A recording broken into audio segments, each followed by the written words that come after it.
If someone a task, I normally will give them like a picture that comes with the company or give them instructions that are to company standard, and then if it's like they're allowed to put their own creative input in on it if they have one. Some people are more into that, some aren't. But then once they do that, like I let them take initiative, let them do what they want to do. And then if it doesn't work out or there's something wrong with it, I'll go and tweak it with them and be like, this is why we have to do it this way. And it helps me coach and develop my staff and make them more understanding of the policies that we have instilled in our brand. Okay. Depends on the task. I mean, we're in the restaurant business here where obviously, certain things have to be done to certain specifications. I'm not going to let somebody make, an entree the way they feel like it. They're going to do it to our spec. However, when it comes to, marketing and presentation of certain things, we have a little bit of flexibility where we're gonna use our employee input. We try to involve employees in decisions we make and changes that we make, because ultimately they're the ones at every table. They're the ones talking to every guest. They're the ones getting the feedback on a daily basis. So we obviously involve them in a lot of those different decisions we make for, marketing and, menu. Right. Take more initiative. I don't like making it too strict because then I feel like they don't want to do it. Mm-hmm. So if you let them, I'm not gonna explain that. I let them take initiative. That's the You let them biggest run thing. with it a little Yes, bit. yeah. You prefer to give them like guidelines, and then they can run with it, as Yes. opposed to just being like, this is That's exactly what how to do Cotton it. Mike's too is freedom. Okay. Awesome. Their opinions are more important than just what I think is right. Obviously, I hire people that value integrity and have good morals and everything, so when I go to do something, it's not just me that it's affecting, it affects my entire staff, and that's a really big thing. Like for seasonals, I hire a whole bunch of people for seasonals, so then I'll have a manager's meeting with my assistants and my key holders, and we'll talk about each person, and like the way people work with me is different than how they'll work with them. So I like to get their opinion before I decide who I'm keeping and who's gonna not be staying with us. They're absolutely valuable because my employees and that age group and that demographic is 30 to 40% of my business. All right. And I always tell people, when it comes to marketing and things like that, when I'm going to target a specific demographic, I tell the kids all the time, like, I'm not hip and cool. I need to know, what you guys want. What are you seeing in other places? What are you seeing when you go out? And then, that's a valuable resource. All your people are, and I have, between, staff and business partners, we pretty much cover every demographic. So when we're making changes and we're looking at different items and things like that, we're going to go and we're going to hit each one of those demographics and get some feedback. Ideas are out there right now. Okay. I feel like they teach me more than I teach them on a daily basis. Because if I'm thinking by myself, I'll run it off of them first, and then I'll take their ideas and put it into mine. For the customer, I have definitely had my experience where my upper management has made me feel really dumb in front of the customer, and I think that that's a really bad way of making your younger managers and your associates feel, because it's like you don't want to embarrass them, and like you want to make the customer happy, but you don't want to embarrass them. And I'm really big on it. The customer's not always right. They can't come in and talk to you like you are a zoo animal. So for me, like I usually will be like, hey, like make them happy, but if they're being really rude to you, you don't have to like meet their demands. Like you're a person too. If it's staff to staff, like I'll talk to each person, I'll listen to them, and like I'll be like, do you want me to mediate with you? Is everything okay? Like what can I do to like make this better? And like if it's something like really minuscule, I'll have like a sit down and be like, all right, like let's hash it out. Like I'll let you guys like at it. But if they're really that uncomfortable like with someone or something happened, like I give them like the HR hotline, and like they can reach out to someone, and HR can like maybe help them a little bit more than I can. Guest issues goes, we have a lot of policies as far as that goes. And, one of the things that we do here is we tell all our staff, if you ever have to tell a guest no or I'm sorry, get a manager involved. And the managers are trained a little more thoroughly in how to handle, guest issues and things like that, because they happen. And we definitely want to solve those problems before they leave the building. The customer and my associates, or like another manager, this is the first job where it's actually like really good, where the associates like know what they're doing, like they know how to handle it, and I usually never have to like butt in. Right. the associates know how to please the customer even when they're getting a little rowdy. And then associate to associate, we don't have any. You don't have any issues like that. Nothing, no. That's and awesome. that's a first for this job too. You feel like it's you feel like that's kind of a byproduct of the healthy environment that your company maybe is trying to culture in terms of your policies? Not really the company, just like us as a team.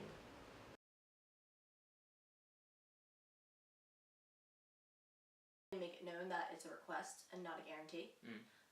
But for me, it's my responsibility to make sure the store is staffed so that if people do need days off, that I can give them that. What I do is I have like a little book, it's like a planner, and so people will go and like there's the big sections for like the days. So people will be like, hey, I need off like December 1st. So then when I see it, I write my initials next to it saying like I approved it, and then I put it in the big calendar that's in the front of the month. So then when I make the schedule, I just open up the book and I see everything and like I have everybody's availability. I ask people to let me know when they need time off, like usually 2 to 3 weeks in advance. If it's like a week or longer, then let me know like a month in advance. We try to be as accommodating as we possibly can, you know, as far as, you know, accommodating employees' requests for time off, things like that. We put in some online scheduling, which gives them a lot of opportunities to drop and switch shifts with other people. You know, fortunately, you know, we're in a business where, you know, we're open 7 days. There's 2 to 3 shifts of people a week. There's a lot of opportunity for someone who says, hey, I really want to buy X, or hey, my rent's due on this day. Let me pick up those extra 3 days. And then there's someone, you know, on the other side that says, you know what, I'd like to, you know, have off that weekend so I can go and do whatever. And it balances pretty good. I mean, there's not a whole lot of requests that we have to, you know, that we have to deny. It's very, very rare. You know, we can usually work something out. I wouldn't know. Well, you know, certain things we can definitely, you know, we'll work out. We'll say, hey, you know, you really need off that Friday night. And I'll look and say, oh, well, you know what, I probably have enough people, but I don't have enough people next Tuesday. So you want off that Friday, give me that Tuesday morning, and, you know, that's kind of how we'll go.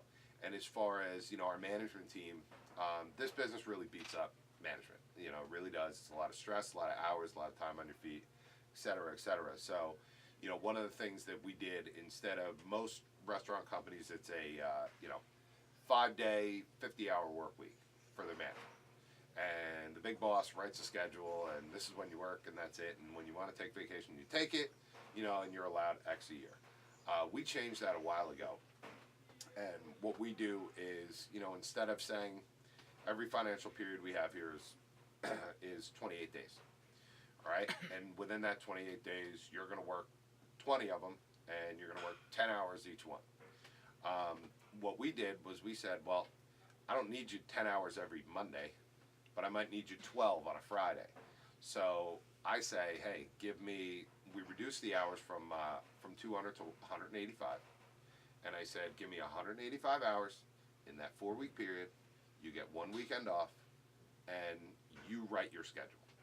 As in the management, you know, the team, we have multiple managers, and they sit down and they write their schedule. So, hey, you know, I'd like this weekend, you like that weekend, you like that weekend. One of them's off per weekend, and we cover everything else that way.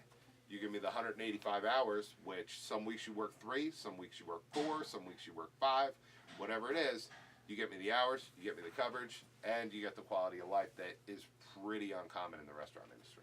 First off, we 100% give it to them.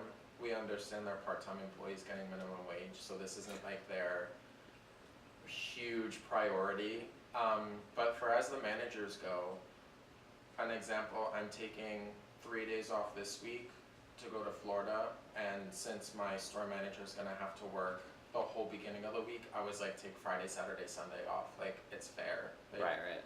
It's just fair for her since she's gonna work her butt off, so I can get off. Awesome.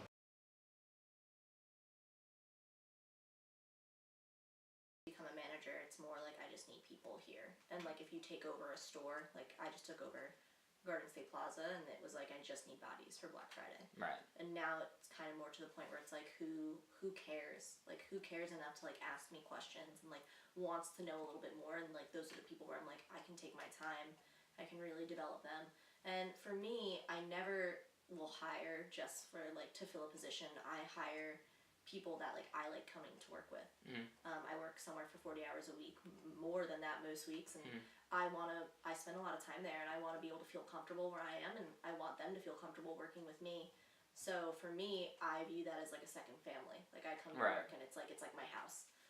So I hire people based off of their personalities, and like for me, when I'm training them and developing them, even if their career isn't to stay in Cotton On or my company or whatever Mhm. I'm doing, I want them to look back and be like, I learned a lot of skills, or like Mhm. just to be a people person, to customer service, Mhm. like to work the registers, to do math and figure out budgets and stuff. Like if I can teach you those skills and you can apply them later on in life, like that's a really humbling like experience. And like to get like I've written letters of recommendation for people for graduate Mhm. school. Like I've done a lot of really awesome things, and people come back and they're like, you're like I apply this now, or like my thing is people work for people, and so I try to give my people like, and they give me back like a great job.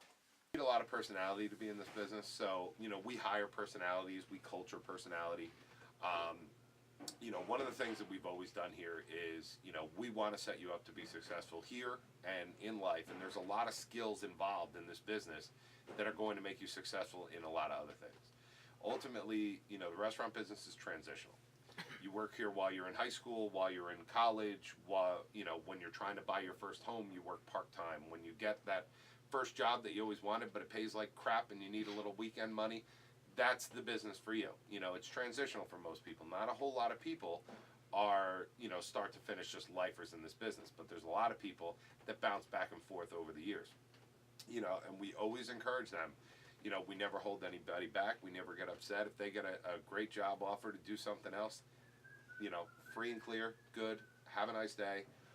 We support you. We give great references as far as that goes if they're good employees. We don't try to hold anybody back. One of the things that we do though, that if you are going to leave this restaurant and work at another restaurant, we're never going to welcome you back to be hired again. Okay. You're not bettering yourself, you're not improving yourself, you're not changing your life, you're just going to the restaurant down the street because you think you can make a couple dollars more. It's a lateral movement. Yeah, and that's not improving yourself, and if you're not going to make that effort to improve yourself, improve your career, why do I want you anyway? You can leave, you can go work there, and, you can make pretty much the same money you would anywhere else. But it's the people that, that are here, they want to go to college, they want to do this, they want to do that, they want to get a job. If you work here as a server for 2 years and then go get a great job at a doctor's office, great. That doctor decides to retire, you want to come back and pick up shifts, you're more than welcome. But if you go and work at Billy's Bar down the street, we don't want you back. Right. It doesn't matter. That's always how we've done it, and we've had a lot of people that have left here, and we've had people that were bartenders and servers and whatnot that, go on and graduate from college. We have some master's degrees. We have a couple PhDs that have come through, and they go on to be successful because, the most important thing with the restaurant business is, people skills and multitasking. And that pretty much translates to any industry that you're ever going to work in. We hire a lot of first-time retailers, and a lot of them are kids that go to school, so kids that don't really want to be in retail. So Right. we develop them as a person. Like we help them with their customer servicing skills, their hospitality skills. I wish I could say I can help them with common sense. That always comes into play. But we're big with not looking at backgrounds, like with how many jobs have you had before this, because everyone has to start somewhere. Right. So we hire like fresh kids that have never had jobs before. They wind up loving it. Both Cass and Lewis out there right now, this is their first jobs. Right. And you said that one girl you promoted up and She everything, started right? in May. We promoted her in September. And that's something. Manager. That's something that you feel like is a goal, not maybe a goal or something positive you see that you can have someone like that. Yeah, You know, absolutely. that